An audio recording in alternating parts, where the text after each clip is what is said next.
Welcome to a lovely Ohio fall day that is actually in the high 60s, which is odd for this time of year since it is November.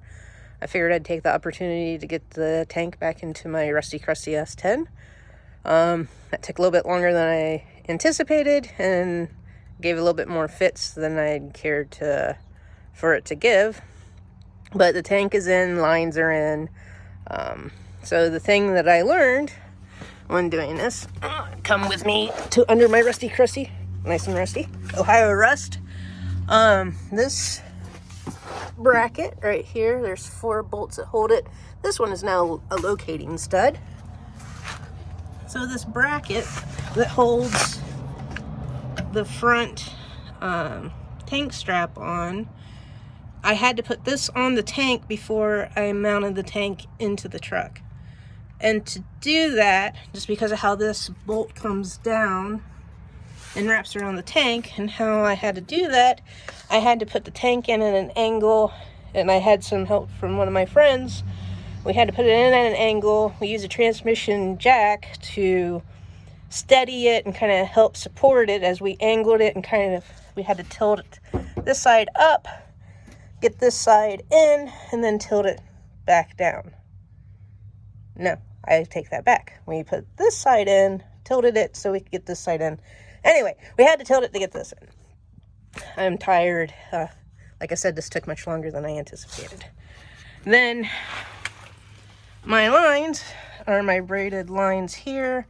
This is a Jag's fuel filter. I apologize for the really poor video quality that I have going on right now. Goes up, and then these are the lines coming off of the throttle body. These are compression fittings that go from the hard line into the 6N, and then I have the fitting here on my return line, which is the 5/16 line. This one's my pre-made 3/8 line. So that runs all the way back to the tank. I had some difficulties because I kept pinching this in here because I was trying to bring it this way. So I routed it through the back. I also have a new ground strap for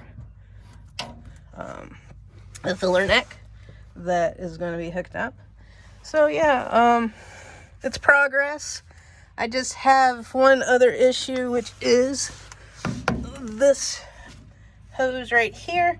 I couldn't get the GM version of this, which it has a preformed angle in it. So my intent, because no matter how I put this hose in here, it's kinking here, which is just overflow, but still.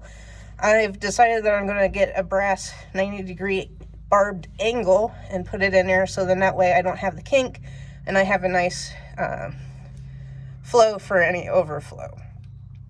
So that's how I'm going to resolve that, since I do not have the GM preformed part, and nor can I find it. But I really didn't go to a dealer to also find it because I didn't want to pay their prices. So that's kind of how that went. And then I just got a new hose here for the filler neck into the tank. I used the back strap because the back strap was still good on this tank. So I was also concerned that I wouldn't be able to get the bolt out over here. So, and then I also got the nose back on after I forgot to put it on after I already got the tank in. So there was a little bit of fighting with that, but I got the protective plastic nose on.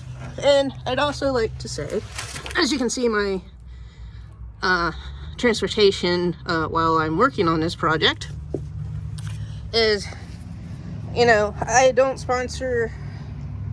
not sponsored by products. I don't endorse products, but I can tell you that this stuff has saved my butt more times than not. So I was a big fan of PB Blaster. I use PB Blaster on everything. I mean, I restore antique farm equipment, so when stuff has been sitting outside for years, it gets rusty and you can't get stuff undone. I've used cans upon cans of PB Blaster.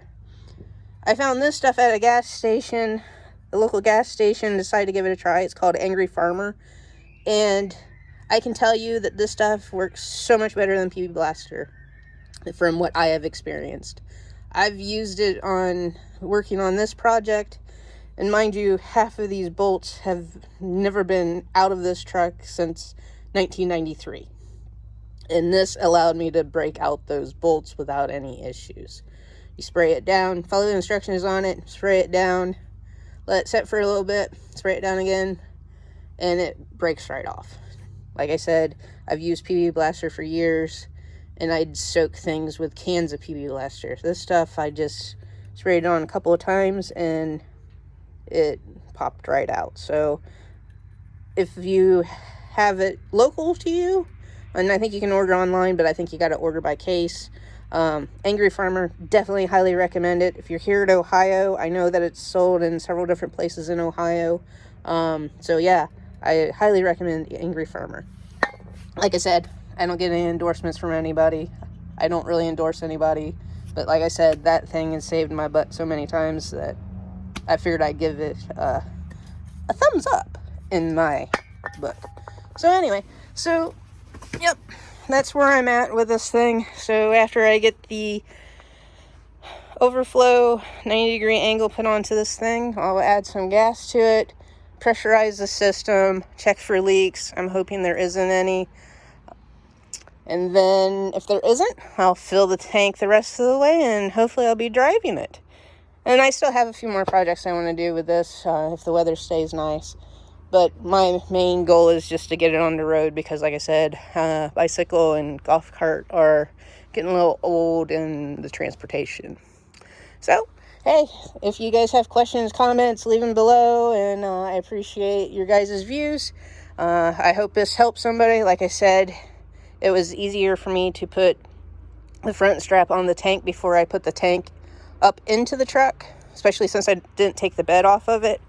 And then also taking and angling it so then that way you can get that bracket up into the truck before mounting it into it. Like I said, I'm tired. I've worked on this all day, so something that I thought would take like an hour is obviously taking me most of the day.